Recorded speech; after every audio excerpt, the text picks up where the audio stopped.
Hello, I am Kimberly Thomas. Welcome to my GEEX Talk lecture. I am a flame worker and interdisciplinary sculptor, and I live in Denver, Colorado. GEEX, the Glass Education Exchange, welcomes Kimberly Thomas as the third speaker of the fourth season of the GEEX Talks lecture series. Kimberly's work examines her life as an itinerant creative, moving between cities, disciplines, areas of study, and planes of existence. A self-taught glass artist, her flameworking practice began after she replied to a Craigslist ad that caught her curiosity. Her mixed media glass sculptures command the viewer's time and attention, full of rich detail, peculiar realism, and reflections on being that teeter between playful, sublime, and profane. Kimberly Thomas received her BFA in ceramics at Rhode Island School of Design. In 2021, she was selected for the Pilchuck Glass School's Emerging Artists in Residence program. Starting in 2024, Kimberly will participate in the Resident Artist program at Penland School of Craft. If you're watching during the premiere, feel free to join me in the live chat for resources and discussion. For all of our audience, comment, share, and get comfortable. This lecture has been sponsored by His Glassworks and Pittsburgh Glass Center. Before we begin, here's a quick word from His Glassworks. This lecture has been sponsored by His Glassworks. His Glassworks manufactures and supplies quality cold working tools for glass artists. Working with His Glassworks means working with experienced and knowledgeable glass artists. Based in Asheville, North Carolina, their team has well over 3 decades of cold working experience. If you want to learn more about how to use and maintain cold working equipment, hisglassworks.com is an incredible resource. Check out their support section for product manuals, safety data sheets, in-depth responses to common questions like, why does my piece keep grabbing the diamond disc? Or, can I recycle water in the cold shop? And browse their extensive video library for even more guidance. His Glassworks understands that your work leaves, but your tools live with you. Sign up for their newsletter to receive educational information and be the first to find out about new products and upcoming sales. Learn more at hisglassworks.com. I'm a flame worker. I work with borosilicate glass and mixed media. My work at this time is narrative. I like to tell stories and make contraptions and have these like sort of fantasy type of stories. Well, I started out as a pipe maker.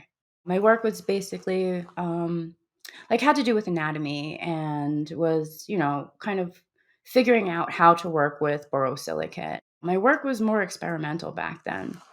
So I feel like that process was really good for me in a way because it was like learning how to use glass, but still being able to make money and make work and make things that were like interesting to me at that time.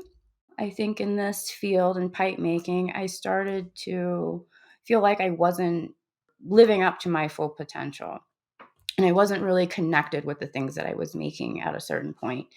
And I didn't want to stop working with glass, but I did want to just move in a different direction and make things that I was really interested in. And it was like I was getting older and making pipes just wasn't very interesting to me anymore. And I didn't care about like how pipes functioned.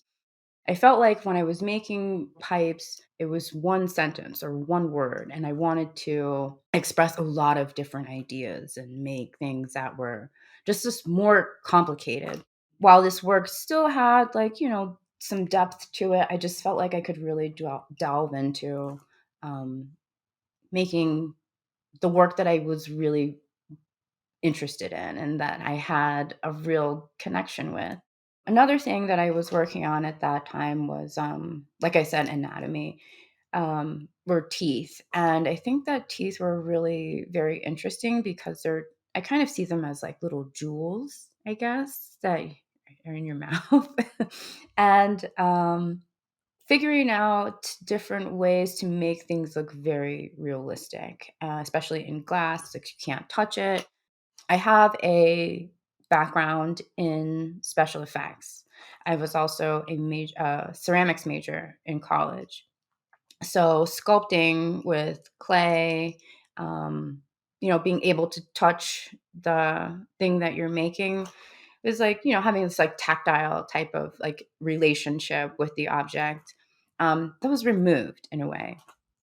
I was mixing colors, and then, layering, using like trying to figure out these techniques in order to make things be realistic and to take the viewer and like put them in a situation where they felt like it was real.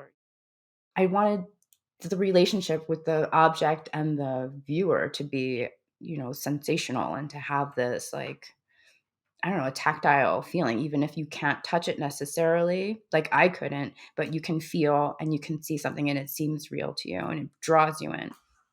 And that's the thing that happens in movies. It was like we want it to be like really real. Like you want to be in that space. I was making these dentures and you can tell a lot about a person from like their teeth, their mouth, like what they say, how they, just I don't I just feel like you can tell a lot, It's just like, do they brush their teeth? Do they not brush their teeth? And like that's not a judgment, it's an observation.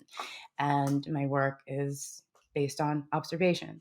I was like, I don't really care if you don't brush your teeth, but I'll notice it if you don't. And I was trying to get the gum color exactly right and making up recipes to get this teeth color right, and then sculpting the technical aspects of it were very important too, because the way you work in clay and the way you work in glass are two very different things. Just the environment in which you're going to see these objects is very different. So that was something that I had hyper focused on at that point. These very realistic uh, ideas, and then putting them with a more fanciful type of setting, I guess you could say. And I started coming up with the, like still figurative, and then having to make them a pipe still. I was still feeling very limited by the realm of the pipe. I need that freedom to express myself in our artwork and in our work, writing and everything. I feel like freedom is like one of the most important things. That's like kind of the only thing you really have, your ideas and how you express them. And I don't want to ever feel limited in that way. I started moving into like just completely changing everything about my work. So some of the more recent pipes that I was making, they are based on the narrative sculptural work that I do now. These like, spray cans and garbage cans and old dirty shoes, traffic cones. This is the vocabulary that I use in order to tell these stories. I started taking all of these objects and then putting them all together into these narratives. I started thinking about like escaping, basically, moving on from pipe making. My work is autobiographical in a way. So I'm talking about like, how I moved on from one life to, they're obviously the same life, but a reinvention of myself and a reinvention of my work. And I came up with the cloud writing contraption. The cloud writing contraption was like the beginning of, I guess, where I saw myself and how I was moving in the world. It's a flying machine, and you take some junk and kind of fashion it into some type of machine, and then you gather these clouds and attach the clouds to it, and it's this process of like flying away. So the escape is about um, traveling through time and space into different planets, to different dimensions, finding portals and exploring the world, but also trying to transcend like an earthly realm. Part of what I was going through at the time was I started to think that I wasn't from this planet. And I feel like that's true. We're not. Humans are not actually from this planet. You've just become embodied in the physical, in this like physical realm of Earth. We are so much more than just humans, and we have the ability to travel interdimensionally. Not everybody really understands like interdimensional travel, and I sound like a crazy person sometimes when I talk about it. But um, put it into a space where, it's just more understandable in a way, or it's like moving from Earth to these other realms. Like there's going to be a transition, so I'm still using like this, like I call it baggage that I've collected here on Earth, building a flying machine with it, and then traveling and transcending, going through a portal to another dimension. And it's like necessarily not a dimension in an earthly, physical realm, but an emotional, spiritual realm, and transcending a lot of the ego, the oppression that we feel on earth, and basically navigating my life as a Black woman, as a human. The ego is not a bad thing. That's what helps you live and figure out your life on earth. But there should be a balance to sort of transcend some of these feelings or the challenges that we have on earth to become more enlightened. I started thinking, I guess, about my spiritual body and my ethereal body in a different way, and how that played a part on my earthly life. I always say, like, no one is just one thing. And I was wanting to take all of the things that I am and use them and put them together, just the different facets of my life. Because I mean, I like, I'm a human. So I like earthly stuff. I want to do earthly things. But at the same time, I feel like I'm not just a human, and I have, this desire to transcend and become like, I don't want to call it like a divine being, but yes, that's what humans are. You're a divine being in a physical form. And so, um, I think about that a lot. In order to get there, you got to go through the portal, and you do that a bunch of times, and like reinvent yourself and make yourself different, and try to grow and think and move in a way where you will fulfill your purpose on earth. And I'm going to do that through my artwork. So the cloud writing contraption number 1 was what started it, all of it, this series and the following series. So I made my cloud writing contraption, and I was like, okay, this is like a really good thing. It's a good model. How am I going to get the clouds to attach to my flying machine? So I was like, I need to make a cloud capturing apparatus. I'm an inventor, okay? I'm going to do this. I'm going to get these clouds. In the cloud capturing apparatus, there's these funnels. It has to be up high in the sky, or not too high, but like, high enough. We're closer to the clouds. I always want to be closer to the clouds. And so you step on the bellows and you start, the suction, and then the funnels will suck the clouds down through the funnels and into the net, and then you scoop the clouds up from the net, and then you attach them to your cloud writing contraption, and then you start your cloud writing contraption, and you turn the propellers, and you're off. You're ready to go. You're flying. So that's how that works. And I hope that one day this story can be a book, or maybe an animation. It's a really it's an inner child story, or a higher self narrative.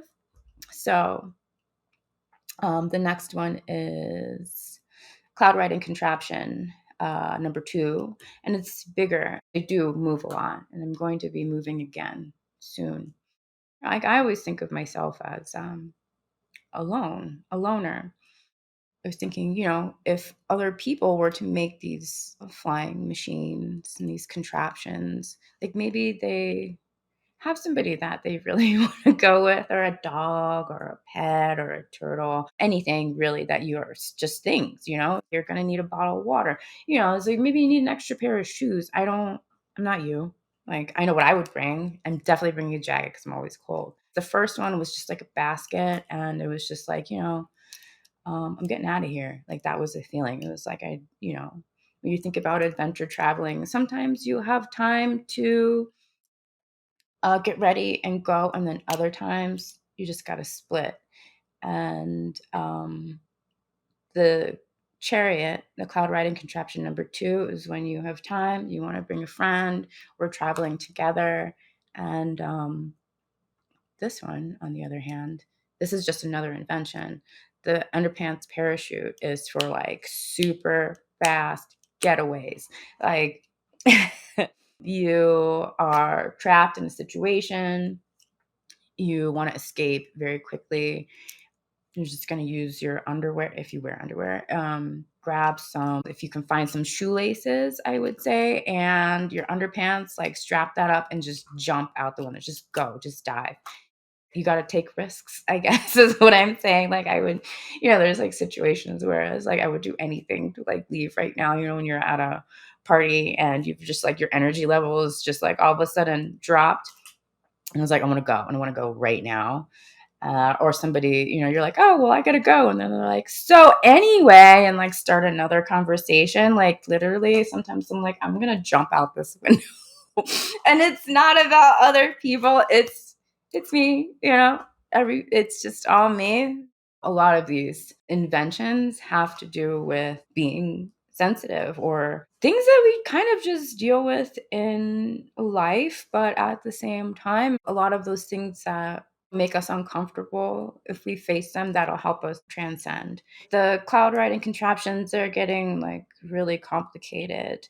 And I feel like the first one was probably like made the most sense in a way.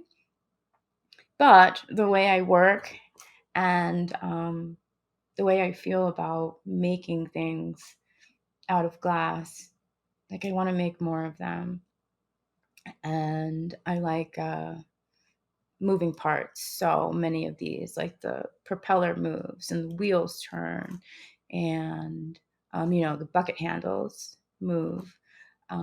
I want to make stuff. Like, I guess I say I'm like excessive in a way. I don't have an off switch. I think of things to make, and I always think like more is more. People are like, oh, less is more. No, it's not.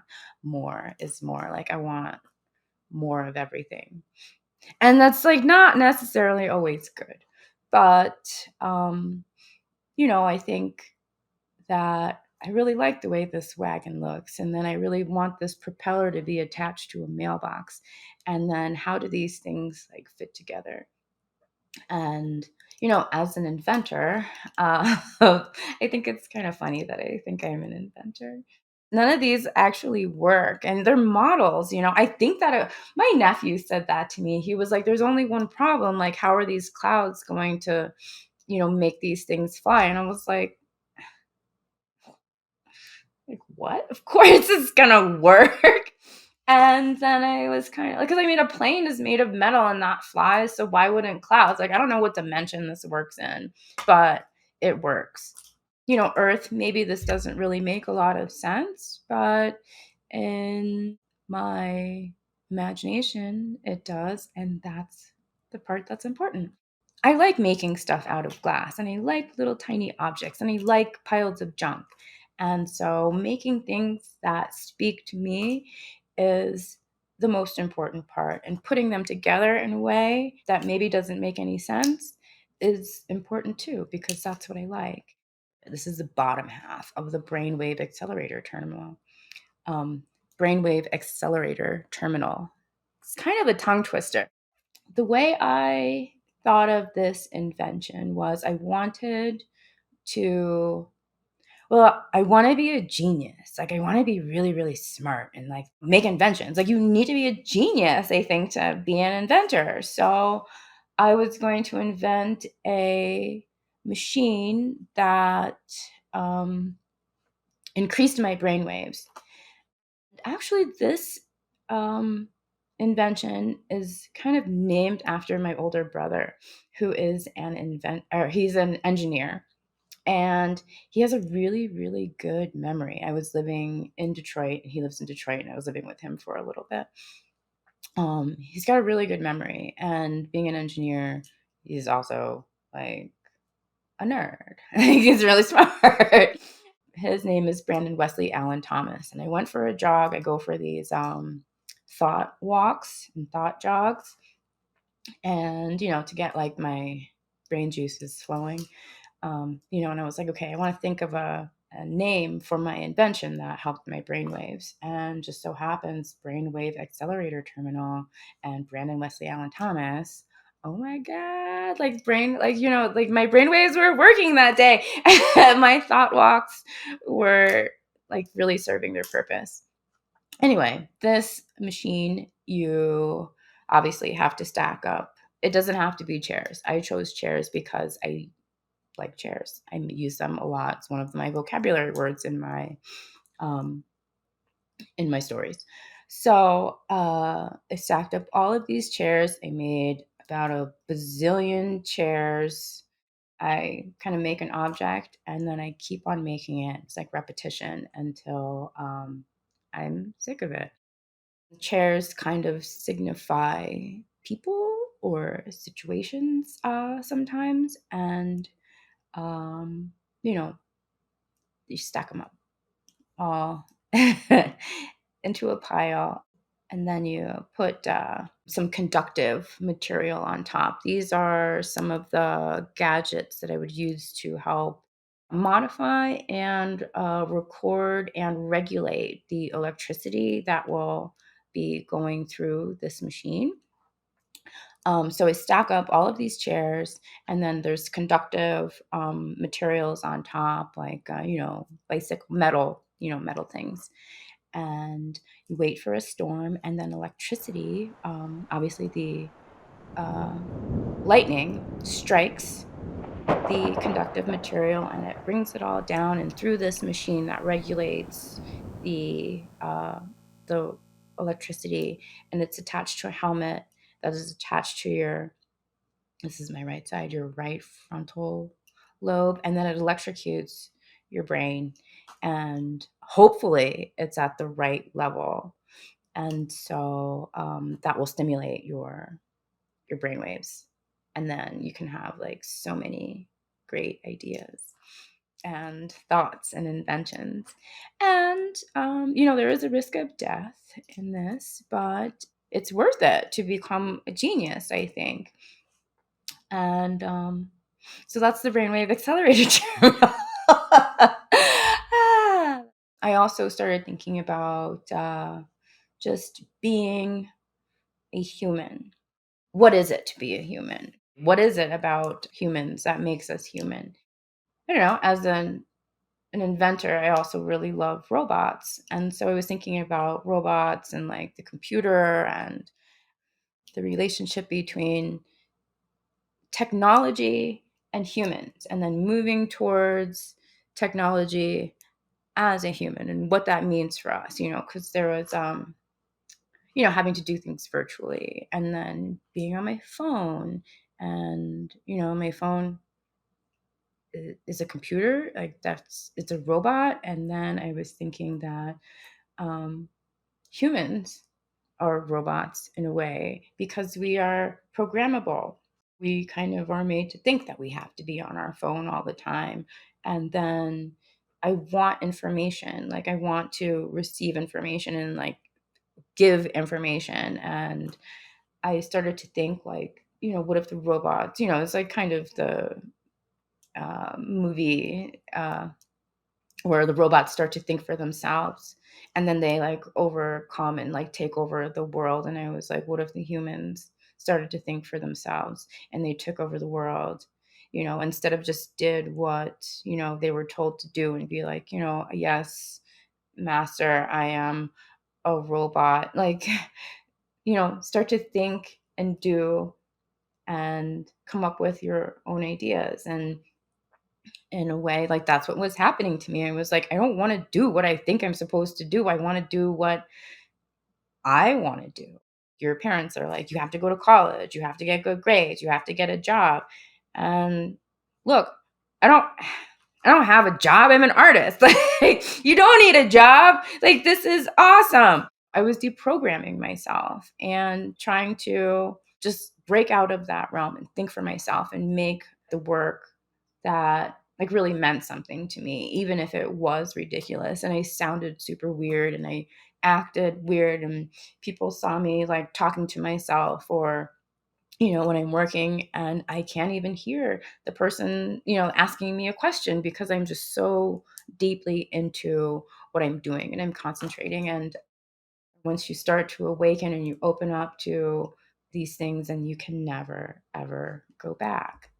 The relationship between like finding yourself and becoming the most you has, was part of the feelings or thinking behind these robots that I was making. And I only made two, but I really want to make more. And thinking about the storyline. Would I bring my robot with me when I take my trips in my cloud riding contraptions? It seems like that would be kind of a heavy load. The weight has to be right. It's balancing. I can always make another robot. The robot doesn't actually feel unless you program it to feel, maybe. Or I can just make this robot that does a specific thing. Like this one is just for sweeping. His name is Sweet Baby Trash. Brickfoot Brixby. He's more of a protector, I guess. He's like the junkyard bodyguard. He's got a brick foot. We'll see what happens in the story. But I don't want to give away too much yet because it's not done yet. These are models of large scale ideas, I guess. So in this narrative, I feel like it's real. Like if I was not making them out of glass in the studio, I would have this like, big dump truck or any like a pickup truck and drive around, or like go to junkyards and find all of the objects that I think I would need to make my flying machines. If I'm driving and stuff, like I would notice a lot of the junk, that's fallen off of cars on the highway. Or, I live in Denver right now, and there is a large population of um, homeless people. So, they have how they stack their belongings and um, shopping carts. One person was using a bottle of urine as a tie down for his tent. And when you think about it, that's like a really brilliant idea. Um, it's got a dual use. And these like broken chairs. And I think about how, there's just so much stuff like, like plastic bags, plastic chairs, even, wooden chairs. And, just there's so many things, and they end up in the dump. You see them on the side of the road. People just leave it out for, it's trash day. It's just everywhere. There's just so much stuff that we deal with and the stuff that we have. And it's not being put to good use, I think. It's like, okay, so I use this chair for a little bit, or things are only made to last so long. Like my car, it's pretty old. But in a way, like now I believe in new cars because I'm sick of fixing mine. But I didn't believe in doing that. I was like, just get an older one. Number one, they look cooler.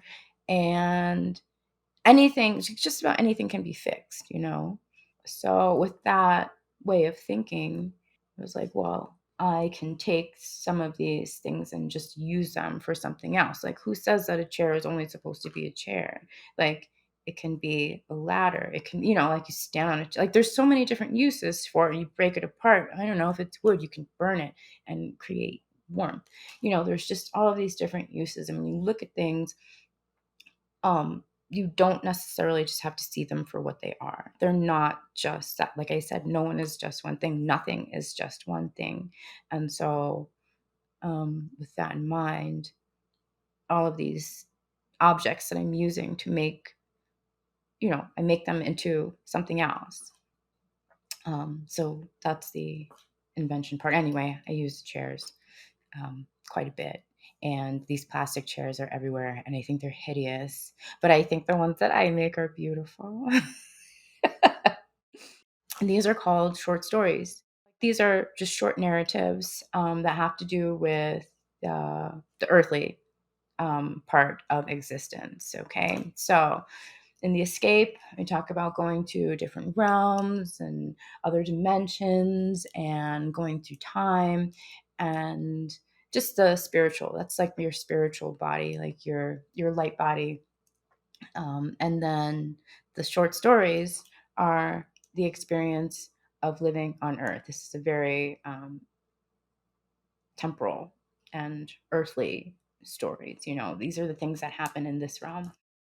Part of the themes, I guess, I work with in these stories is um, what lies beneath? What are we hiding? What is your true intention? We want something, or we're doing things, or living on Earth, but there's a lot of aspects, that we don't show. You can't always be emotional. I was saying that that I'm very sensitive, and people don't like that. Not everybody is comfortable with emotion, and people aren't comfortable with being uncomfortable. And sometimes they're not comfortable being around Black women, or they're uncomfortable just facing themselves or having problems. As a regular human, like, I have to hide certain things too. Like, you can't share everything with the world. Like, that would be ridiculous. You would be one of those oversharers that made everybody uncomfortable. So a lot of my work are like things that I would never tell anyone, And it's like I'm just working out my emotions in many ways. So and sometimes these are portraits, or they're telling a story about a situation. This is a portrait of a person. This is a recent, like sort of recent piece called No Fishing. And it is about basically loneliness in a way. How do you find the people that you want in your life? And so some of my shopmates were talking about online dating.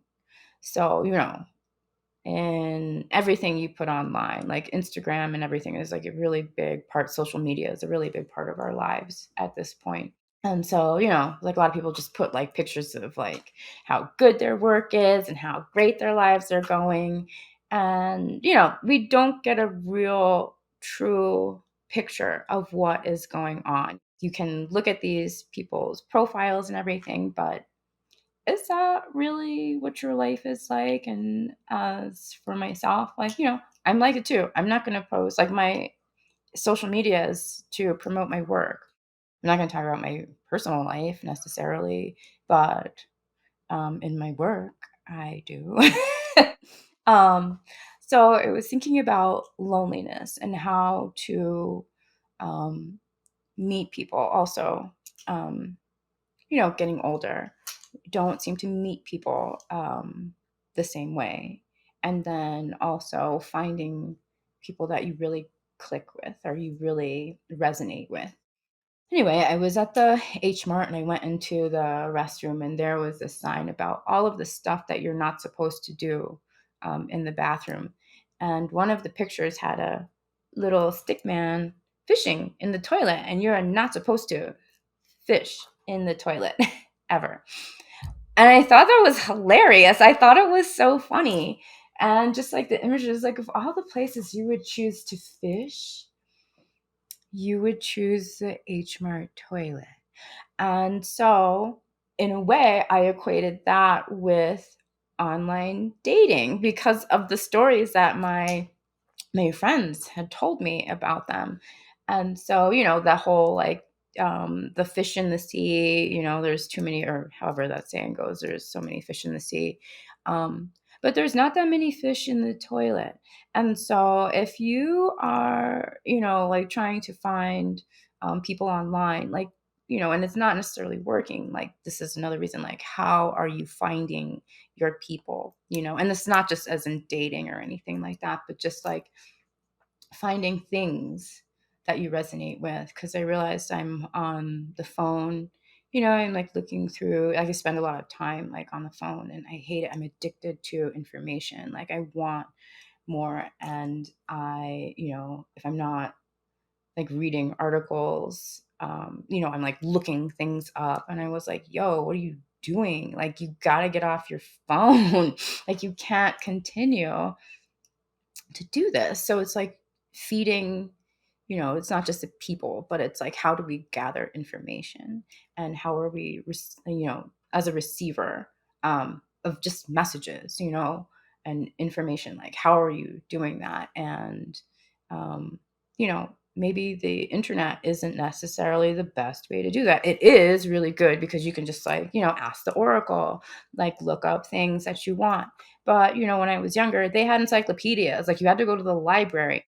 There's other ways to do it, is what I'm saying. And I was actively thinking about these ways of receiving information. And like I said, for my spiritual body as well as my earthly body is to receive information, and then rejecting ways that are not serving me. And so that was more or less what was going on with this no fishing. This piece is more recent. This is called The Deeper You Go, the Darker It Gets.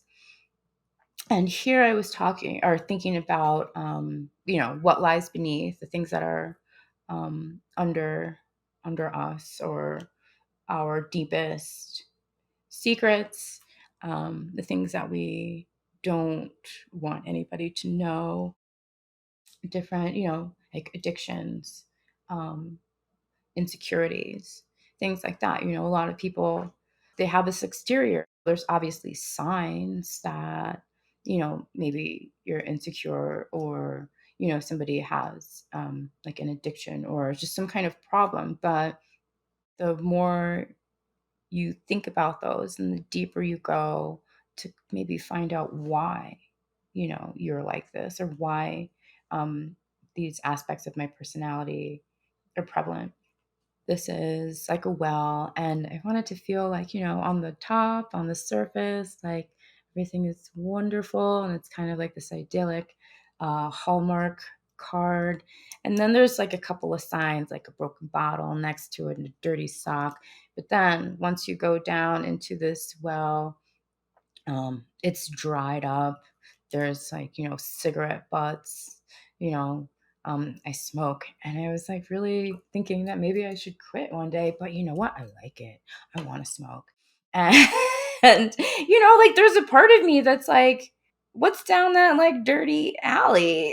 Like, why can't I do like some of these things? Like, what's wrong with, and everybody has that, like there's a dark side. You can't have the light without the dark. And I think about that, and it was like, what makes the dark side, um, so attractive to humans, and what makes you want to be, sneaky, or, just do all the bad stuff. Like, I want to do bad stuff. It's like that sex, drugs, and rock and roll. Like, I want to do all that. I want to do the rock and roll. I want to do sex. I want to do drugs. Like, it just sounds like, that sounds like fun, right? So, but at the same time, I'm like, that's not good for me. I shouldn't smoke. Like, I shouldn't. It's like I want my skin to like stay young, and I don't want to like get wrinkly, and I want to be healthy. But like, do I? Yeah, I don't know. Like, I guess so. I guess I don't, but I guess I do. it's like there should be a balance, but how can you really balance that? It's like I just want to be like all bad, like all the time. So, I was thinking about that. And then within this piece, there's like, um, little underpants. And, that's like one of my things I try to like, airing your dirty laundry. And then, like the bottle of urine that I talked about earlier, like this dude is using his bottle of urine as a tie down.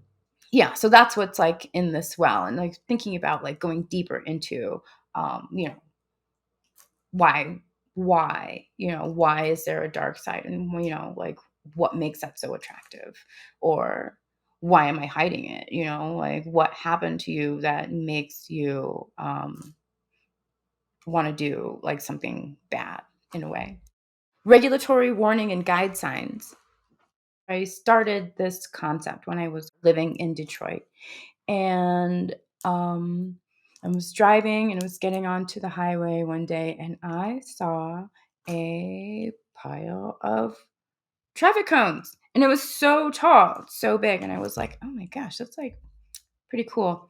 Anyway, in Detroit, there's just always just construction going on. There's winter and there's construction season. So, just always like navigating, and the highway would be blocked off and you have to follow these like traffic cones. And I had left Detroit, and then I came back, and when I came back I was going to live. I was crashing at my brother's place. I was about to sign a lease, and I started getting like, I don't want to do this feelings. And I like Detroit. I love it. It's like one of my favorite cities. I really wanted to live there. I had really good studio mates. Um, I liked it. I had a good life there. Um, I came back and I don't know, something like was feeling off. My car broke down. My torch started to not work. And I was like, okay, what are you telling me? Is this Should I not move here? We're bombarded with technology, information, thoughts of what we should do rather than what we want to do. And I feel like a lot of times people ignore their intuition because they're caught up in what do you think you're supposed to do, like this earthly realm. I moved there from Philly, and then I left, and then I came back. And there's one thing in my life that I don't look back. So it was like, if you come back here, are you stepping, um, are you going backwards? My goal is to always move forwards and always push myself and make work that is expansive and allows me to move to the next step. You can go back, like, but there's nothing wrong with that. But for me, at that time, there was something wrong with it. So I chose not to ignore these signs and these feelings that I was having, and to push forward and to move and reveal, my purpose, and to continue to live and do the things that I'm supposed to do and walk along this path. And so, um, I made this piece, and it's like regulatory warning and guide signs. And, that's what they call all of those traffic cones and that's what they are in your real life. Like sometimes they'll just be things that are like, you should not do this. And like I was saying, all of that bad stuff, and you're just like, yeah, I know I shouldn't, but like it doesn't seem like a bad idea now, but maybe later it might be. But there's times where it's like you really shouldn't do that, and we're telling you right now, like there's a stop sign, like there's a fire, like all signs are pointing to don't. And that's kind of how I felt. That's what was happening in my life. Like signs were pointing to don't move back to Detroit, even though you like it. That's not the place for you. And so I just took that, and you know, exactly right. I feel like if I had stayed in Detroit, it might not, I would have been comfortable. And I know that people love to be comfortable. And again, maybe this is a trauma response, but I kind of push myself to be uncomfortable sometimes. And I think that that is important in your artwork and in your life. And if you do want to live a life of purpose, that we cannot always be comfortable. It's like, you got to work towards push through it, get comfortable, and then maybe, ride that wave for a little bit and then push forward into another level up again. I think this piece is about me just being comfortable with being uncomfortable in a way, and pushing myself and following my purpose and my intuition. This piece, or this point, I'm calling it um, Maiden Voyage. And I feel like in a lot of ways, I make a piece that's representative of the next step that I'm going to take. I call these Memento. They were supposed to be like a smaller version of the short stories. So just like a micro story, I guess, and little novella in a way. And so I moved to Denver, and I knew that this would be a temporary move. I knew that I wouldn't stay here for very long. And I didn't know where I was going to go next. I didn't know how to make that decision. And so in this work, it's a bathtub that's a boat, but it's on the top of a little tiny hill. And there's all of these little sneakers, and it's a little spiral. And I think that the sneakers are kind of representative of the steps that we take and how we're moving in life. And, it's a little tiny hill. All of these steps that we're taking is towards or around this little boat that is a bathtub. And it's like, maybe in the middle of the woods or in the middle of a field. And it like fashioned this sail from an old sheet, and it's got the little bottle that you'd break when you start on your voyage. There's a bunch of bricks, and there's an anchor. And so I guess I think about being tied to a place and being anchored, and how sometimes that is really good. And like, you have your roots and you are part of a community. But and I am part of a community in Denver. But at the same time, I was thinking, I cannot stay here, and this is not really going to be um like the end. This is not where I'm going to end up, and I'm going to move forward again. And I dream about just where things are going to take me. A lot of my work is just about moving and traveling and going and growing and finding the next thing. I'm not always sure if that's necessarily good, because I think about, how I'm going to, if I will settle down, or if there'll be an opportunity to settle down, or if I will. My brother called me a rolling stone. And, um, is that the way things are supposed to be? And, you know, maybe it is, and that's fine. It's a choice. But I kind of wonder, will I ever really want to settle down?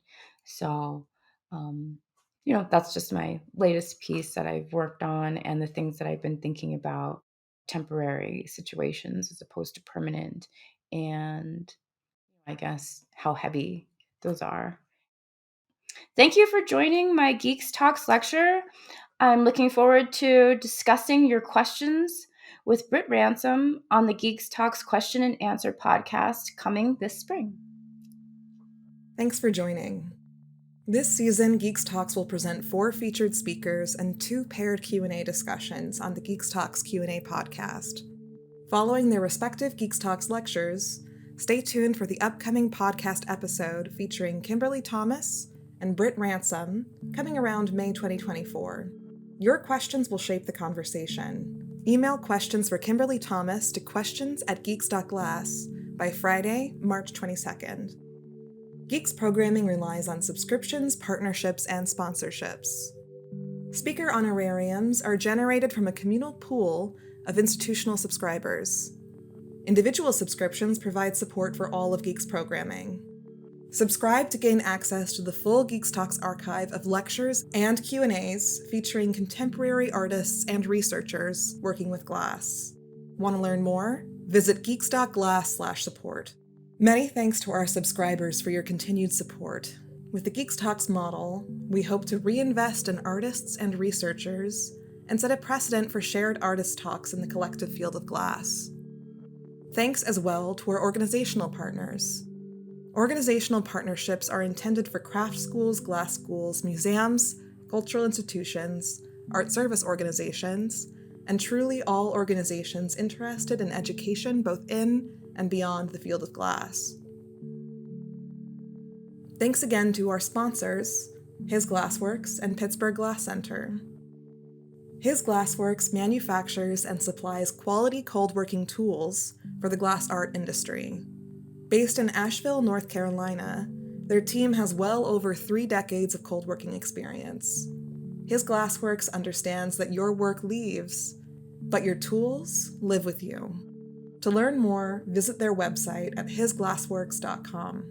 Pittsburgh Glass Center cultivates an inclusive and welcoming environment that encourages everyone, from the casually curious to the master artist, to learn, create, and be inspired by glass. PGH shares their passion for glass locally and globally to advance a more diverse, vibrant, and accessible glass art community. Learn more at pittsburghglasscenter.org. Many thanks to Kimberly Thomas. And of course, thanks to you for listening, sharing, and supporting GEEX Talks. Stay tuned.